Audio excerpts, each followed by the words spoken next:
Hey guys, this is Ryan Hamill, and I'm doing a presentation today on vulnerability in health. And this is for CHS 410 Integrative Health with Mel and Eric. And I'm doing a presentation today. And here's my title slide, Vulnerability in Health. And so my first slide, I'm talking about what is vulnerability and what does it mean. And the definition of vulnerability is someone who is capable of being hurt or wounded, either physically or emotionally, because of their current weakness. They are more prone to being attacked.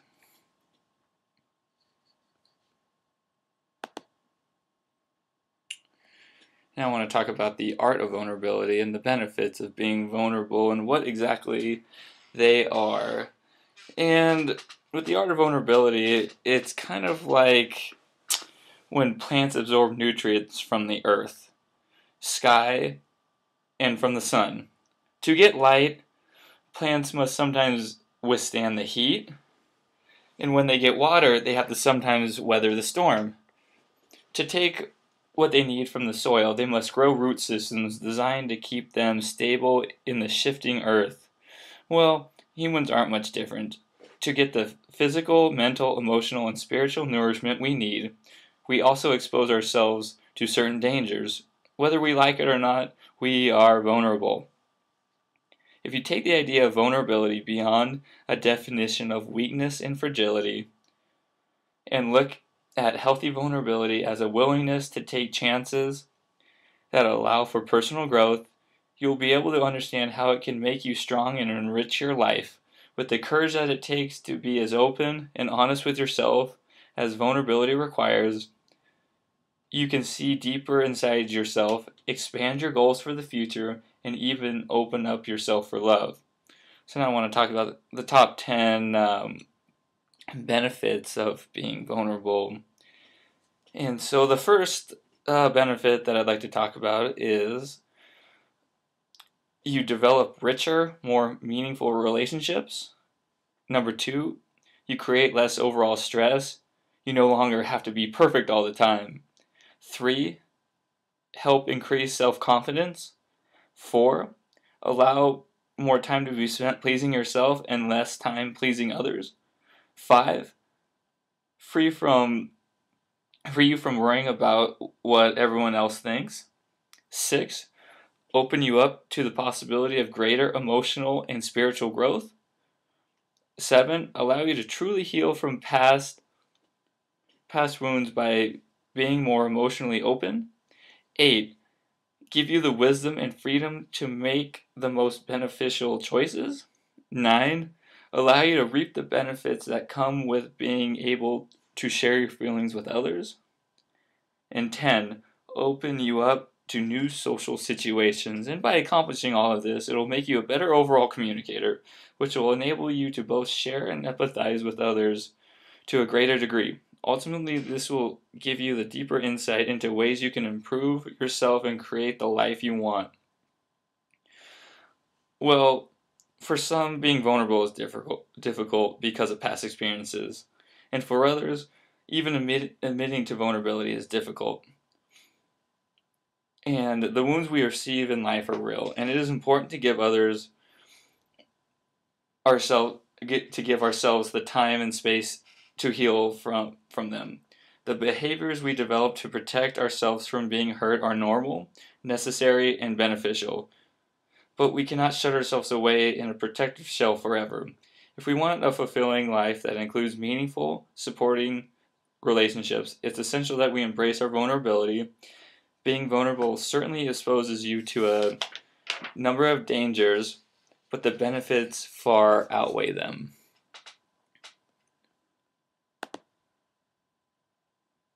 Now I want to talk about something called the stress vulnerability model. And this model was proposed by two guys named Zubin and Spring. And this shows how stress, vulnerability, and being sick and well are directly correlated with one another. And in the diagram above it shows how person A right here, and these are just examples, how person A might have a very low vulnerability, but consequently can withstand a huge amount of stress. And person B too has high vulnerability, but person C doesn't have high vulnerability, and but person A and B take more stress and become ill easier. And I thought this was a little example to show how everything is correlated with one another.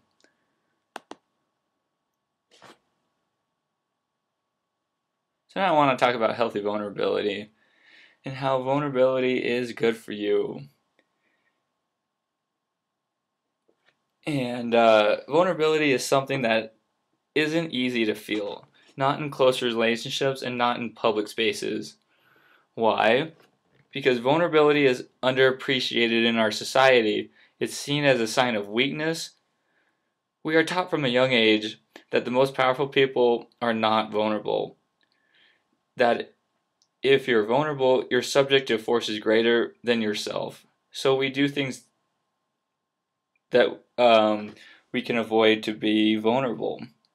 We armor up in different ways through perfectionism, through being hyper focused on appearances. Some of us armor up through addictions. Some armor up through never letting anyone in fully in a relationship and never being fully emotionally available.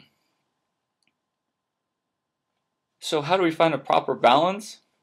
Well, healthy vulnerability is vulnerability that has self-regard within it. It has self-care and respect. Healthy vulnerability includes discernment, not to be mistaken for judgment. It's when you look at somebody in terms of where and who they are now. We often mistakenly open up vulnerability by looking at the potential of somebody and not where they are now. You're in a danger zone if you're not seeing someone in where they are and who they are now. That's reckless vulnerability. One of the best gifts that we can give each other is the love for somebody to love somebody for who they are, faults and all. When you're in that space, that's healthy vulnerability. Then you can engage and let your guard down. You discern who is healthy enough to be with you, not perfect for you. The truth is, our vulnerability is what draws people to us. When we let our guards down, people want to be near you, be a part of your energy field, a part of your life. So how you can make yourself feel safe and vulnerable simultaneously? Well, don't abandon yourself. Protect yourself. If you do that, you can go anywhere in the world and feel safe.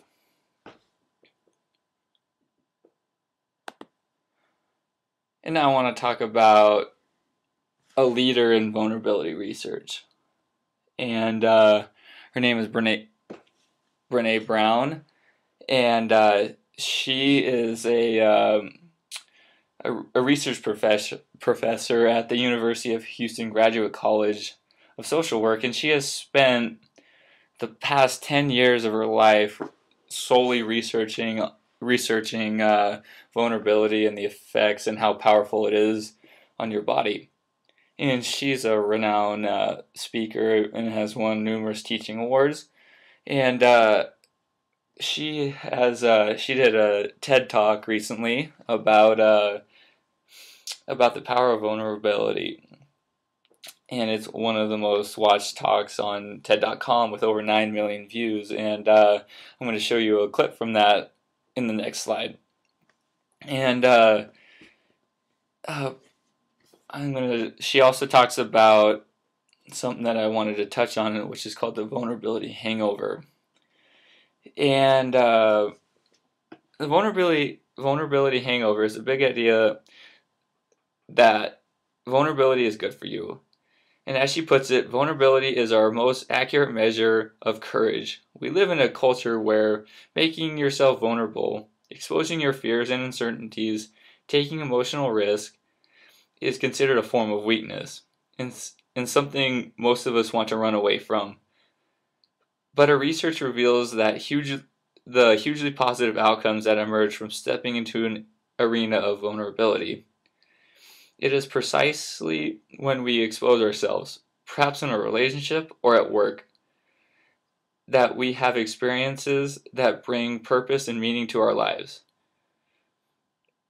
But the bit I like best in the concept of vulnerability hangover, if you really take that big step and make yourself vulnerable, then it is pretty likely that the next morning you'll wake up thinking, "Oh my God, why did I share that?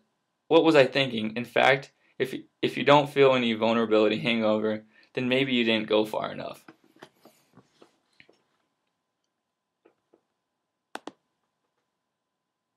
And here's a video um, from Brene Brown, and this is a talk that she did about vulnerability and the power of it, and I would like for you guys to watch it.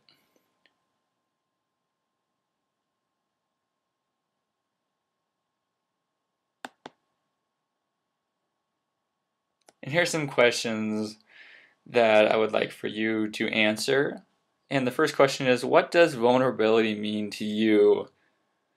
And I know that there's going to be a number of different answers for this. And the second question is, think about a vulnerable time in your life. How did you handle it? Do you think you grew from it? Why or why not? And number three, I want you to try a new vulnerable experience and write about it.